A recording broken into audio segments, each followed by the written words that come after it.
거룩하신 주님의 이름으로 여러분께 이 말씀을 드립니다. 오늘 말씀의 시작은 성탄절 선물로 좀 시작해 보겠습니다. 크리스마스 선물이요. 아마 최근에 나는 이런 거 받아본 적 없어 하는 분이 있을지는 모르겠으나 여러분의 몇십 년 인생 속에서 크리스마스 선물들을 받아본 경험들이 다 있을 것입니다. 지금까지 받은 성탄절 선물 중에 가장 기억에 남는 선물은 무엇일까요?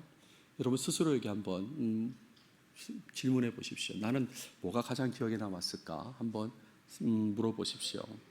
사람마다 차이가 있겠지만 저 개인적으로 생각해 보면 힘들 때 받았던 선물이 가장 기억에 남는 것 같습니다. 제가 한번 말씀드린 적이 있는데 또 안 들으신 분도 있어서 말씀드려 보겠습니다. 제가 뉴올리언즈에서 공부할 당시 학생인 시절에 성탄절을 맞이해서 교수 부인회에서 제공하는 선물을 받은 적이 있습니다. 외국인 학생 중에서도 어려워 보였던 가정으로 우리 가정이 선정이 되어서 선물을 받게 된 것입니다. 학교에서 연락이 왔습니다. 파이낸셜 에이드 오피스로 와서 교수 부인회에서 주는 선물을 받아가라고 그렇게 연락이 왔습니다. 파이낸셜 에이드 오피스잖아요. 그러니까 당연히 재정적인 도움을 준다고 생각하고 기쁜 마음으로 달려갔습니다. 그랬더니 선물을 주는데 그 문 앞에 거는 성탄 리스를 주는 겁니다. 이게 뭔가? 라는 생각. 제가 제 표정을 볼 수는 없지만 아무래도 이런 표정이었을 겁니다. 이게 뭐지? 재정적 도움으로 매우 어려웠기 때문에 그래서 재정적 도움을 준다고 생각하고 달려가서 선물을 받으려고 했더니 그 벽에 거는 리스를 준 겁니다. 저희 집은 그때까지 벽에 그 고리도 하나 없었거든요. 이걸 가져가서 어떻게 하라는 건가 그냥 들고 집에 왔습니다. 그리고 집에 거실에다 놓고 이거 주더라 라고 하면서 그 뚜껑을 이제 이렇게 열었거든요. 열었는데 여러분 보이십니까? 좀 더 확대해 드리면 이렇게 돈들이 꼽혀 있는 겁니다. 다 꼽혀 있는 거예요. 그래서 하나씩 뽑아가지고 돈을 정리하니까 꽤 많은 돈이 있더라고요. 제가 잊을 수 없는 선물이라고 얘기한 이유를 아시겠습니까? 경제적으로 어려웠던 시기에 받았던 선물입니다. 그리고 포기한 마음 이후에 느낀 반전의 감동을 준 선물이기도 하고 또 외국 학생을 돌보는 것에 대한 감동을 준 그런 선물이었습니다. 그래서 제 인생에 반세기를 살아온 인생 속에서 가장 기억에 남는 선물이 뭐냐? 성탄절 선물 하면 이걸 제가 꼽는다 이런 말이죠. 사랑을 받고 있다는 것을 분명하게 느끼게 만들어준 그런 선물이죠. 뭐 여러 가지 선물들이 다 사랑으로 전달된 선물이지만 특별히 이 선물은 내가 어려울 때에 사랑을 받고 있다는 것을 분명하게 느끼게 만들어준 그런 선물입니다. 성탄주의를 맞아서 어려운 형편에 있는 사람들을 돕고 그들에게 감동을 주는 삶, 그런 삶을 살아야 된다는 것을 강조해서 말씀드리고자 합니다. 사랑을 받은 자로서 또 다른 사람에게 사랑을 전달하는 그런 역할을 해야 된다는 거, 그거 말하려고 한다 이런 말이죠. 오늘은 예수님의 탄생 조건과 함께 그 이야기를 이어가 보도록 하겠습니다. 본문을 보시면 누가복음 2장의 내용입니다. 오늘 본문의 앞부분 2장 1절부터 7절까지 내용은 예수님께서 태어나신 상황, 현실과 관련된 이야기입니다. 여러분이 너무나 잘 알고 계신 로마 황제 아우구스투스가 호적하라고 명령을 내린 그 이야기로부터 시작되는 그 내용이 앞에 나와 있습니다. 요셉과 마리아는 베들레헴으로 이동하게 되죠. 그리고 이동했더니 해산이 임박하게 되고 상황상 구유에 아기를 누일 수밖에 없었던 그런 이야기가 앞부분 내용입니다. 왜 구유에 누였습니까? 이는 여관에 있을 곳이 없음이러라 라고 했지 않습니까? 이런 상황이에요. 이런 상황에서 하나님께서는 아기 예수님의 탄생 소식을 알리셨어요. 근데 누구에게 알렸냐? 그 대상이 누구냐 했더니 그 지역 목자들입니다. 2장 8절에 보시면 그 지역의 목자들이 밤에 밖에서 자기 양떼를 지키더니 밤에 양떼를 지키는 그런 목자들이 있었는데 그 목자들에게 예수님의 탄생 소식이 가장 먼저 전달되었다 이런 말입니다. 천사가 등장했습니다. 목자들은 무서워했다는 얘기가 이어집니다. 2장 9절에 보세요. 주의 사자가 곁에 서고 주의 영광이 그들을 두루 비추매 크게 무서워하는지라 라고 했어요. 저는 이 본문을 대할 때마다 나 같으면 기절했겠다 이런 생각을 합니다. 주의 천사가 나타나고요, 영광이 비추는 상황. 근데 이 목자들은 무서워하는 정도였습니다. 크게 무서워했습니다. 이랬을 때에 천사의 메시지가 목자들에게 전달되는데 오늘 본문의 긴 내용이죠. 무서워하지 말라. 보라, 내가 온 백성에게 미칠 큰 기쁨의 좋은 소식을 너희에게 전하노라. 오늘 다윗의 동네에 너희를 위하여 구주가 나셨으니 곧 그리스도 주시니라. 너희가 가서 강보에 쌓여 구유에 누워 있는 아기를 보리니 이것이 너희에게 표적이니라 라고 했습니다. 이 내용을 네 가지로 간단하게 요약하면 이렇습니다. 일단 무서워하지 말라고 그러는 거죠. 목자들이 크게 무서워하니까 무서워하지 말라. 근데 무서워하지 않는 정도로 끝나는 게 아니라 두 번째는 기뻐하라는 거죠. 큰 기쁨의 좋은 소식을 전한다고 했습니다. 기쁨의 좋은 소식을 내가 가지고 왔다. 세 번째는 다윗의 동네에 구주가 나셨다라고 알려줍니다. 마지막 네 번째는 강보에 쌓여 구유에 누워있는 아기가 표적이다. 이렇게 전달해 준 것이죠. 이게 오늘 본문의 내용입니다. 간단한 내용이죠. 이런 내용 가운데 주목하고 싶은 것은 하나님께서 예수님을 이 땅에 보내실 때 사용하신 조건입니다. 하나님께서 예수님을 이 땅에 보내실 때 어떤 환경들, 조건들을 사용하셨지 않겠습니까? 그 조건에 주목하고 싶어요. 근데 그 조건이라는 게 너무나 작고 하찮아 보이는 그런 조건이라는 거죠. 그 조건들이 너무나 작고 하찮게 보이는 것들입니다. 2장 12절을 보세요. 구유에 누워있는 아기를 보리니 라고 했습니다. 일단 먼저 주목하실 것은 아기입니다. 아기. 하나님께서 우리 인간을 위해서 인간이 되셨습니다. 근데 아기로 오신 거예요. 아기로. 그것도 그냥 아기, 한 6개월, 8개월 된 아기가 아니라 갓 태어난 아기로 오셨다 이런 말이죠. 여러분, 인간의 많은 나이가 있지 않습니까? 여러 나이대가 있는데, 그런데 하나님께서는 이 조건 중에 갓 태어난 아기의 모습으로 태어나게 하셨다 이런 말이죠. 정말 여러분, 그 당시 어린아이는 아무것도 아닌 존재입니다. 아무것도 아닌 존재 중에 아무것도 아닌 것이 갓 태어난 아기지 않겠어요? 예수님께서 그런 모습으로 오셨다 이런 말입니다. 여러분, 하나님이 아담을 만드셨을 때 아담의 나이를 몇 살로 만드셨을까요? 이걸 맞추시는 분이 있을까요? 그렇죠. 근데 확실한 건 갓 태어난 아기로 아담을 만들지는 않았을 겁니다. 그렇죠. 왜냐하면 갓 태어난 아기면 뒤에 선악과 이야기로 이어질 수가 없지 않겠습니까? 나름 성장한 모습의 사람일 거다라는 생각이 들죠. 저는 수업을 들어본 적이 없지만 오래전에 침례신학대학교에서 강의하셨던 권혁봉 교수님이라는 분이 설교 중에 그런 말씀을 하셨어요. 나는 아담이 만들어질 때 나이가 19살이라고 생각한다. 그 이유는 뭐냐면 본인이 19살에 결혼해가지고 그래서 19살이라고 생각한다. 뭐 그렇게 얘기한 적은 있는데 아무튼 아주 어린 갓난아기 이건 아닐 것입니다. 근데 예수님께서는 이 땅에 사람의 몸으로 오셨는데 그런데 정말 갓 태어난 아기로 오셨다 이런 말이죠. 정말 하찮게 보이는 그 조건으로 오셨다 이런 말입니다. 또 하나 주목하실 것은 구유입니다. 구유.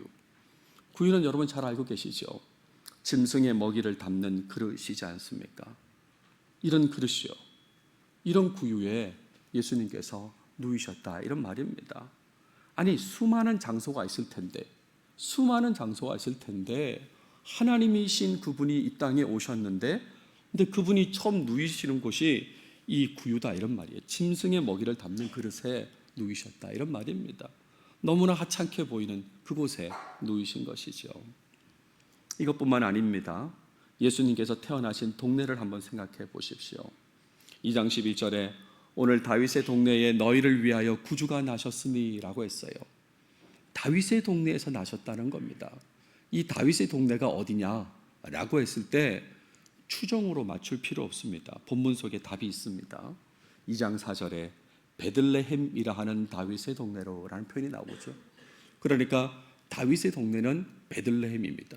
예수님께서 베들레헴이라는 동네에서 태어나신 거죠. 이 베들레헴은 매우 작은 동네입니다. 베이트 집, 레헴 빵, 빵의 집이라고 불리는 곳, 아마 미리 생산됐던 곳인 것 같아요. 그래서 빵의 집이라고 불렸는데, 하지만 매우 작은 동네입니다. 제가 어저께 설교를 준비하면서 조사해 봤더니 지금 현재 2024년 12월 현재의 이 베들레헴 인구가 2만 5천 명 정도입니다. 지금이 2만 5천 명 정도예요. 그러니까 2000년 전에는 몇 명 살았겠어요? 매우 작은 동네인 거죠. 이걸 잘 알았던 미가 선지자는 베들레헴 에브라다야, 너는 유다 족속 중에 작을지라도 라고 했습니다. 너는 작을지라도, 진짜 작으니까 작을지라도 라고 했겠죠. 그렇죠?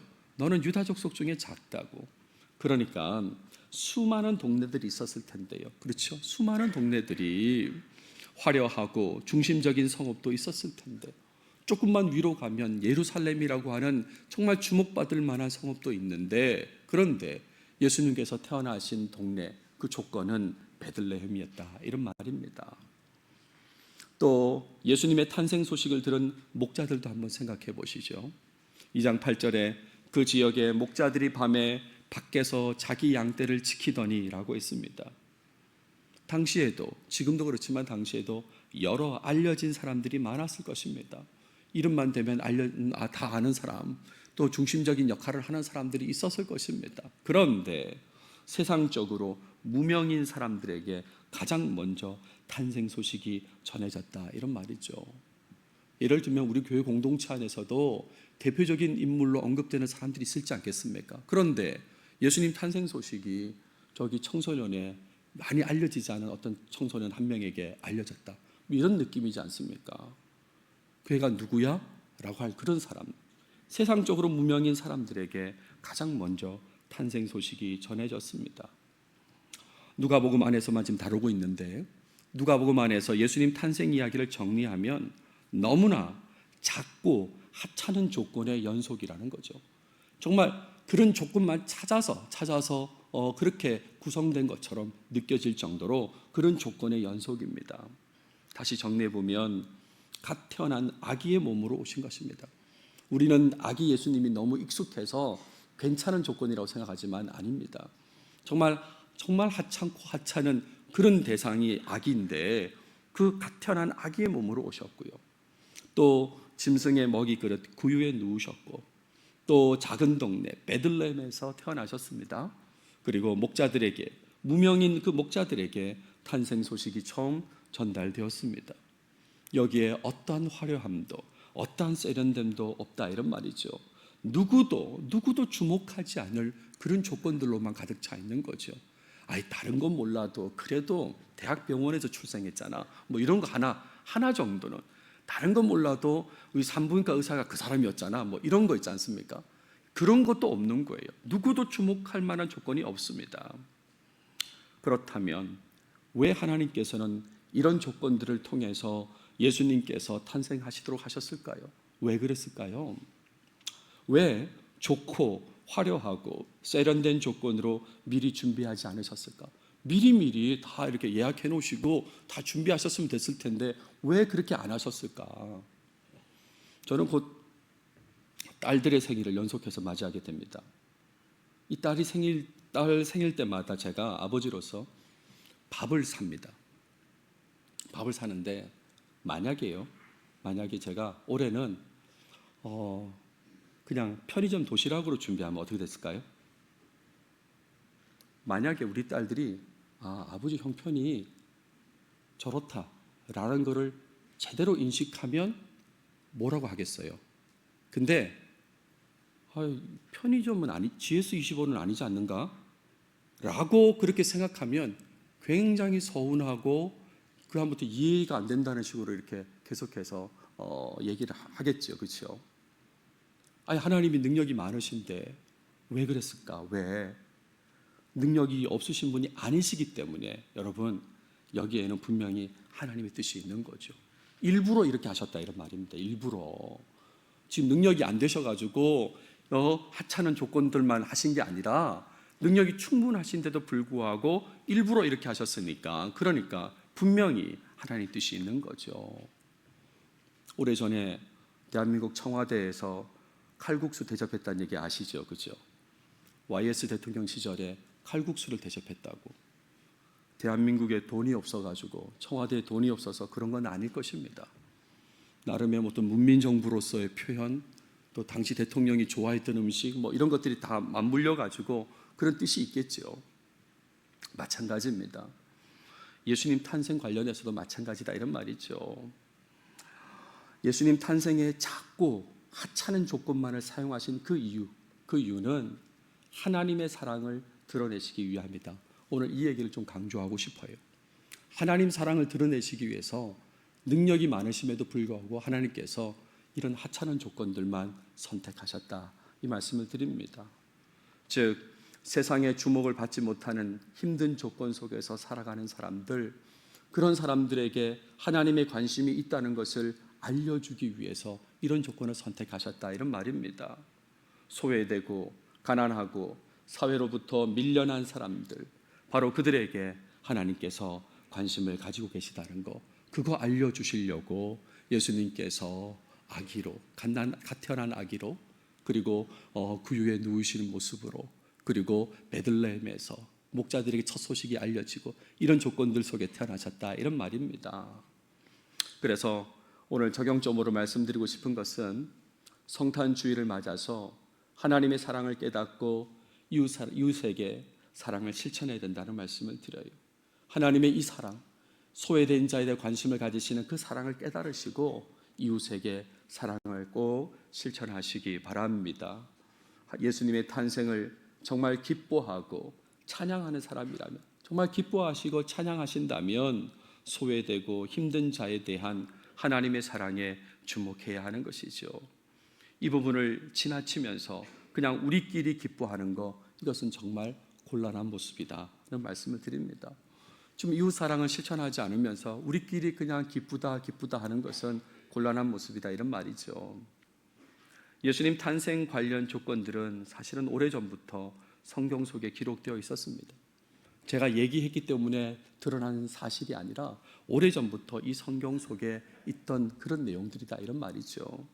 대부분의 신앙인들은 다 알고 있는 조건들입니다. 예수님이 이런 조건 속에서 태어나셨다는 거 대부분 다 알고 있다, 이런 말이에요. 자, 그렇다면 하나님께서 왜 그런 조건만을 선택하셨는지 그 부분에 관심을 가졌어야 되는 거죠. 왜 이런 조건을 선택하셨는지 관심을 계속 가졌어야 되는 겁니다. 그리고 하나님의 사랑을 깨달았다면 이웃 사랑을 실천했어야 하는 거죠. 지금까지 살아온 시간 속에서 특별히 성탄 시즌을 어떻게 보냈는지 한번 돌아보시기 바랍니다. 여러분들에게 수없이 많이 주어진 그 성탄절들을 나는 어떻게 보냈는지 한번 돌아보세요. 이웃 사랑을 잘 실천하면서 보내셨습니까? 이웃 사랑을 잘 실천하셨는지 묻고 있습니다. 평소에도 잘 해야 되겠지만 특별히 성탄 시즌에 더욱 최선을 다했습니까? 그렇게 사셨습니까? 오히려 나의 기쁨, 나의 만족에만 머물러 있으면서 이웃에 대한 관심을 끊고 살지는 않았습니까? 내가 이 예배에, 성탄절 예배에, 성탄절 시즌에 만족했는가, 내가 기쁜가, 이거에만 관심을 가지고 이웃에 대한 관심을 끊고 살지는 않았는가 묻고 있습니다. 또 다른 차원의 질문을 해보겠습니다. 여러분 혹시 생일 파티에 초대되어 본 적이 있습니까? 파티라고 하니까 좀 거창해 보이는데 누구누구의 생일인데 식사하러 오라고 하는 그런 초대 같은 거 혹시 되어 본 적 있습니까? 있으시겠죠. 근데 생일 대상자에 따라 때로는 매우 기대되는 생일 파티도 있습니다. 그렇죠? 생일 대상자가 누구냐에 따라서 굉장히 기대되는 생일 파티도 있어요. 그게 기대될수록 그 대상자에 대해서, 또 생일 파티의 상황, 조건에 대해서 장소라든지 이런 것에 대해서 관심을 더 가지게 되죠. 그리고 그 초대된 사람이 된 것이 너무 자랑스럽다고 그렇게 생각하게 됩니다. 솔직히 말하면 저는 아직 그 느낌이 없지만, 예를 들어 BTS 중에 누가 생일에 저를 초대했다, 그러면 제가 그걸 자랑스럽게 생각하겠죠, 그죠? 물론 아주 정말 팬들이죠, 아미처럼 그렇게 느낌을 가지지는 못하겠지만 그래도 내가 갔다 왔다 하는 어떤 그런 자랑스러움은 가질 거라는 생각이 드는데, 아무튼 기대될수록 더 자랑스럽게 생각하죠. 신앙을 가진 사람들은 성탄 시즌에 예수님의 생일에 초대된 사람들입니다. 여러분 다 신앙을 가진 사람들이고 예수님 생일에 다 초대된 사람들이다, 이런 말이에요. 온 세상 창조주이시고 주관자이신 그분, 하나님이신 그분의 생일에 여러분들이 초대되었습니다. 바꿔 얘기하면 올해도 기회를 주신 거죠. 올해도 초대받도록 기회를 주셨다, 이런 말입니다. 그 초대를 기쁘고 감사하게 생각한다면, 올해도 초대해 주셔서 감사합니다라고 그렇게 생각한다면 작고 하찮은 조건에서 태어나신 그 부분에 관심을 가지셔야 되는 거죠. 그 대상자이신 예수님께서 작고 하찮은 조건들 속에서 태어나신 그 부분에 관심을 가져야 된다, 이런 말입니다. 신앙이 없는 자들이 마치 초대받은 것처럼, 그들은 초대받지 않았는데 초대받은 것처럼 성탄절을 마음대로 즐기려고 하는 모습, 그런 모습은 보이지 않아야 되는 거죠. 마치 예수 믿지 않는 사람들이 성탄절이 자기들의 축제인 것처럼 그렇게 움직이는 모습은 보이지 않아야 되죠. 성탄의 주인공과 관계없이 자신을 즐겁게 하려는 그런 노력은 멈춰야 되는 것입니다. 자신에 대한 관심이 아니라 예수님에 대한 관심, 그 관심으로만 가득 차야 된다는 말씀을 드려요. 자신의 모습을 상상해 보십시오. 예수님의 생일 파티에 있는 모습으로 한번 스스로를 생각해 보십시오. 예수님이 계시고 예수님 생일 축하합니다 라는 모임에 지금 분이 있다고 생각해 보세요. 함부로 말하고 함부로 행동하기는 힘들겠죠. 그렇지 않겠습니까? 지금 예수님 생일을 축하하는 그 자리에 여러분이 있습니다. 어떻게 하겠습니까? 함부로 행동하지 못할 거예요. 그러면서 예수님만 바라보게 될 것이고 예수님을 기쁘시게 하기 위해 노력하고 또 노력할 것입니다. 누군가가 저한테 와가지고 사실 당신은 여기 오기 힘든 사람인데 왔으니까 당신은 즐기려고 하지 말고 예수님 경험만 하라고 하면 제가 어떻게 하겠습니까? 그 경호를 최선을 다해서 하지 않겠어요? 소위 심기 경호를 할 것입니다. 심기 경호를 예수님 마음을 평안하게 하도록 심기 경호를 하면서 최선을 다해서 그렇게 할 거다는 생각이 들죠. 20여 년 전 이야기 하나 해보겠습니다. 전도사 시절입니다. 제가 울산에 있을 때인데 울산에 있는 지방회에서 각 교회마다 청소년 부흥이 잘 안 되니까 좀 단체로 부흥을 좀 꾀하자는 차원에서 지방의 차원에서 청소년들을 위한 연예인 초청 행사를 했습니다. 큰 돈을 들여가지고 이벤트를 한 것이죠. 결론적으로는 그렇게 큰 효과는 없었던 것 같은데 어쨌든 지방의 차원에서는 굉장히 큰 돈을 들이고 큰 행사였습니다. 그때 여러 초대된 사람들이 있는데 제 기억에 남는 가수 그룹은 한스밴드와 코요테입니다. 그리고 각 교회마다 전도사들이 다 있었던 건 아니에요. 그러니까 몇몇 전도사들이 역할을 맡게 된 게 있는데 그건 뭐냐면 공연 중에 학생들이 앞으로 나오지 못하게 막는 역할, 가드 역할을 하는 게 전도사의 역할이었습니다. 그리고 행사가 진행이 되고 마지막 순서에 코요테라는 그룹이 나왔습니다. 그 당시 코요테 그룹은 신지, 김종민, 김구 그룹 이 세 사람이었는데 그냥 노래만 부르면 되는데 갑자기 필을 받아서 이 여성 가수가 앞으로 나오기 시작하고 그리고 제가 지금 멜로디로 옮길 수는 없지만 가사가 나만을 사랑한다 했잖아 그런 가사입니다. 그 가사를 하면서 손을 내미는 그 학생들의 손을 터치하기 시작했습니다. 이렇게 만져주기 시작했어요. 그랬더니 애들이 미친 듯이 앞으로 튀어나오려고 하는 그런 상황이 벌어지게 되고 그걸 저는 막아서고 하는 내가 전도사로서 이런 일도 했구나 하는 생각을 하게 되는데 아무튼 그런 역할을 한 적이 있습니다.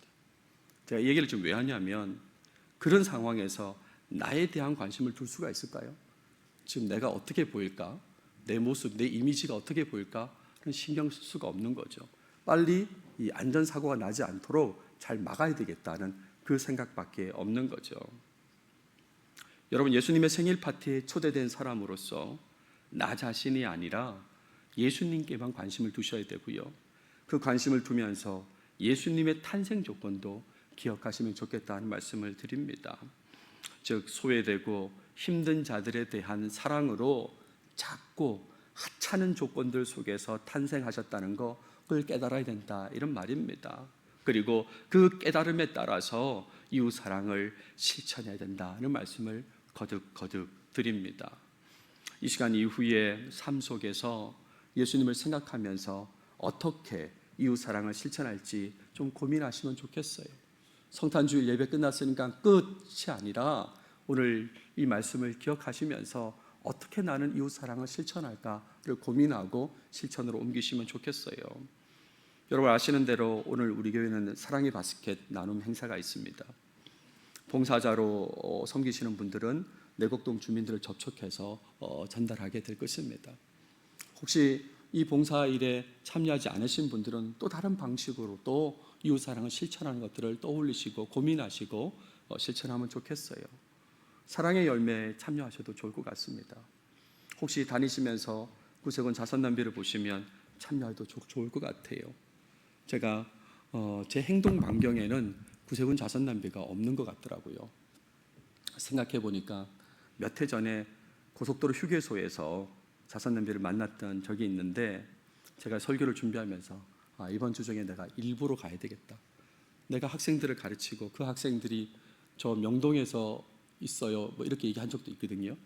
그래서 뭐 꼭 명동을 가든지 아니면 다른 곳을 가더라도 꼭 들러야 되겠다는 생각을 하게 되는데, 여러분들도 나름의 어떤 방식을 결정하시고 실천하시면 좋겠습니다. 지난 시간에 헤롯 대왕 같은 나쁜 본성을 가지고 있음에도 불구하고 나를 위해서 이 땅에 인간으로 오신 예수님을 강조했습니다.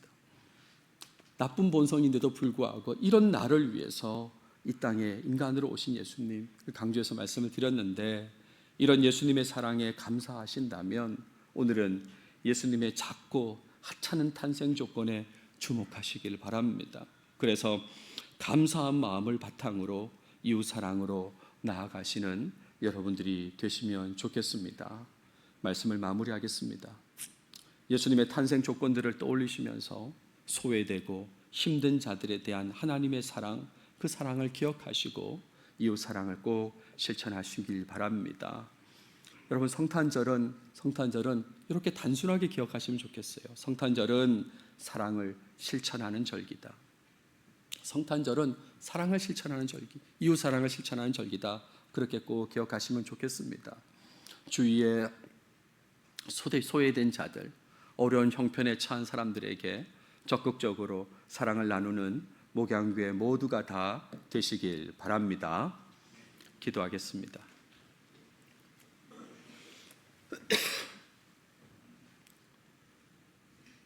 하나님 감사합니다. 올해도 우리에게 성탄주의를 허락하시고 성탄 메시지를 주셨는데, 특별히 이웃 사랑에 대한 말씀 주셨으니 이 말씀 꼭 삶에 실천하도록 주님 도와주시옵소서. 알고는 있었지만 그냥 지나치고 지나쳤던 수많은 성탄절 같은 모습을 반복하지 않게 하시고, 예수님께서 매우 작고 하찮은 조건 속에서 탄생하셨음을 기억하면서 하나님의 사랑을 기억하고, 그러면서 이웃 사랑을 실천에 최선을 다하는 모습이 우리 삶에 꼭 나타나게 도와주시옵소서. 그런 모습을 통해서 주님 영광 거두어 주시옵소서. 예수님의 이름으로 기도드렸습니다. 아멘.